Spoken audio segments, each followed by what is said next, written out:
In Blackburn, instructor Korsa is picking up a new student.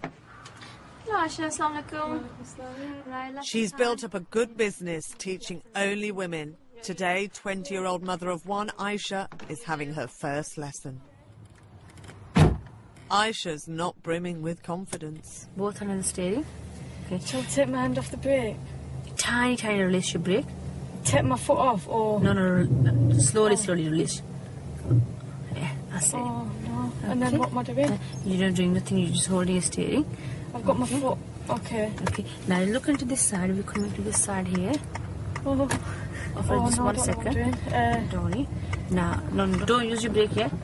No, off the brake. Let yourself come a bit to the left. Now clutch fully down, AYSHA, and brake slowly. That was a bit fast. Stop here. Are you still nervous? Yeah. Are you be okay now? AYSHA and Korsa have been friends for 3 years, but when they met, AYSHA was called Stacey. That's my Stacey. Cheeky little face. Yeah, she was a quiet child, but she was always happy. She always had a smile on her face. Stacey's dad, Simon, divorced her mother when Stacey was a toddler, and she was brought up with her sister by her mum. I was okay up until I was about 15, and then I started drinking and wanting to stay out and lying to my mum about staying out, and then I just got into drugs and drink, and that was it. That was end. I just couldn't stop. You could see possibly where it was going to end up. That you were going to be police knocking on the door and, can you please come on and identify this girl? We think it's your daughter. And I ended up getting a job in a car wash, and that was with Korsa's husband. And then I met Korsa. So I went in the car and she put a tape on, and it was called Mercy of Allah. The man who was speaking, he was saying it's like a drug.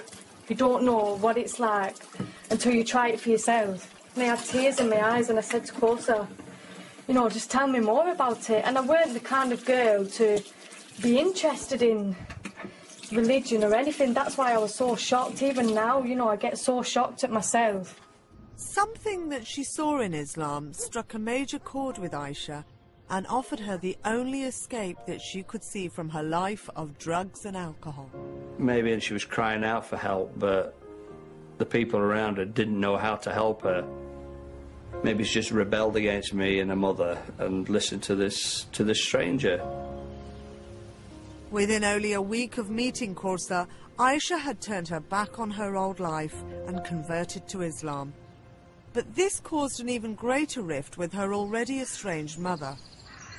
At the time, I hadn't talked to her for, I think, a year anyway.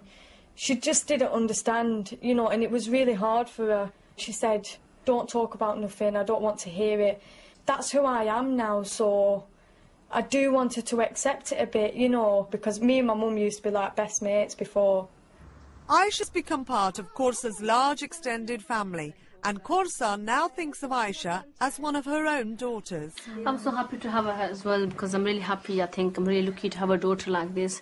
Korsa said, like, you can come and live with me if you want. And I thought about it. I was thinking if I'd have stayed, I'd have just probably ended up going back to my old ways. And I run, like, pretty hard stuff, you know, whereas, you know, cocaine and alcohol. I was drinking every day, like vodka and whiskey. And even now, you know, 3 years on, I still think like, oh, God, I can't believe I just stopped everything like that, you know.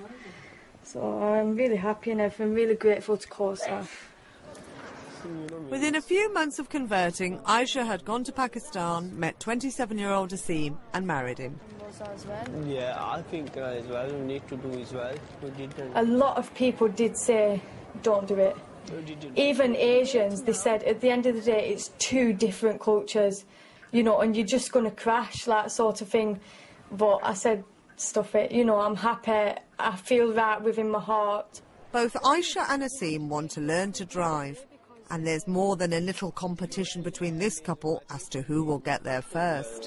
Who do you think will drive first, me or you? Me, both. I think me. No, we need to both. I'm more clever, so I'll probably pass my theory first. No. Have a breakdown. Are you ready? In Blackburn, Aisha is trying to conquer her fear of the road. No, not yet. Tiny, tiny. 1, 2, 3 for you. No, not too fast, not too fast. You tonight, actually, they're like a ringer up. When her dad Simon found out about her new direction in life 3 years ago, he took it in his stride. So Mum said to Nana that, oh... She rang me up and she told me that she was converting to Islam, and she said, how do I feel about it? I said, if you're happy, then I'm happy. He regularly gets invited round to eat at Corsa's house with Aisha. Oh, yeah. Shall I go? Oh, yeah? You got some food ready for me? I'm starving. Simon's come today with Aisha's brother Jonathan. I have a lot to be thankful for.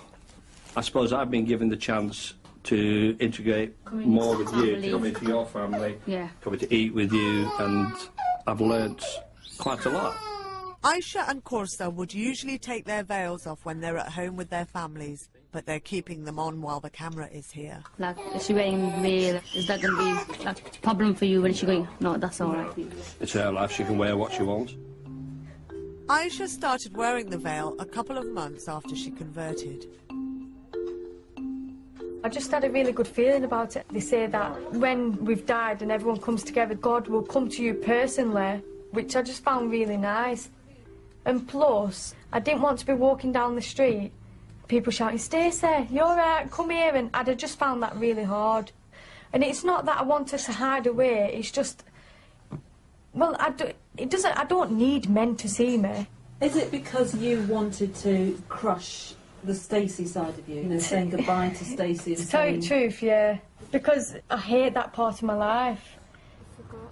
Aisha's conversion has distanced her not just from her past, but also from her friends and family. You know, one time they did come up and I made them something to eat, but, you know, they're sitting there and they're talking about drugs and drink, and I just don't want to be in that atmosphere. Even I found with my mum at first, because she didn't want me to speak about the religion, I'd ring her up and I wouldn't know what to say, because I don't have nothing else to talk about, really, you know. But there's been a breakthrough in her relationship with her mother, and there are signs of some reconciliation. Yeah, Mum come yesterday. It's the veil, innit?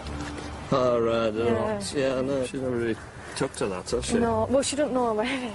Does she not? Why? No, because I don't want to tell her, because I've only just started talking to her again. I don't want to fall out again. If she sees it, she sees it. That's meant to be. So it's getting better.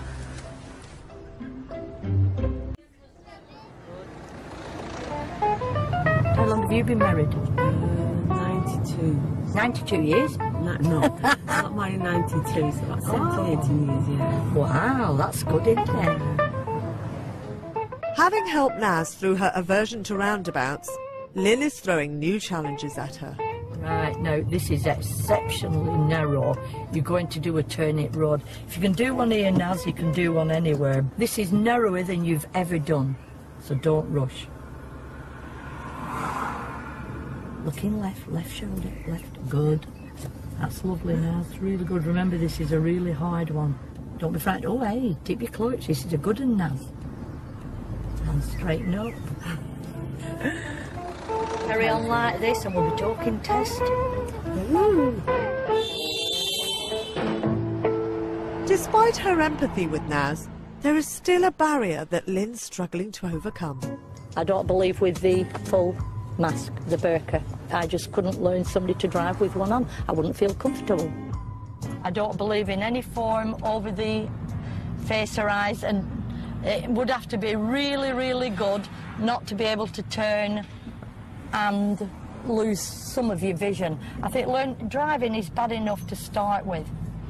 The more vision you've got, the better, but no. I think if a woman has to wear it, she should make her husband wear one as well. She questions Naz about the face veil worn by some Muslim women. That Asian instructor, the with face veil on, I can't help but feel sorry for him, you know. I really don't understand them. We're going to take the next road on the right. Would you have ever had to wear one? I don't think so, I'm ready for it. Good. Left. I wish I knew why they wore them. I'll be honest. Yeah. And it's not something you can go up to somebody and say, can you tell me quite honestly why you wear it? Yeah. Because if it's because you're sometimes your husband's forced you to, you know what I mean? They want you to do it. But we're in 21st century now. Sometimes they want to do it for themselves. We're going right, well, that's different then, but I don't know.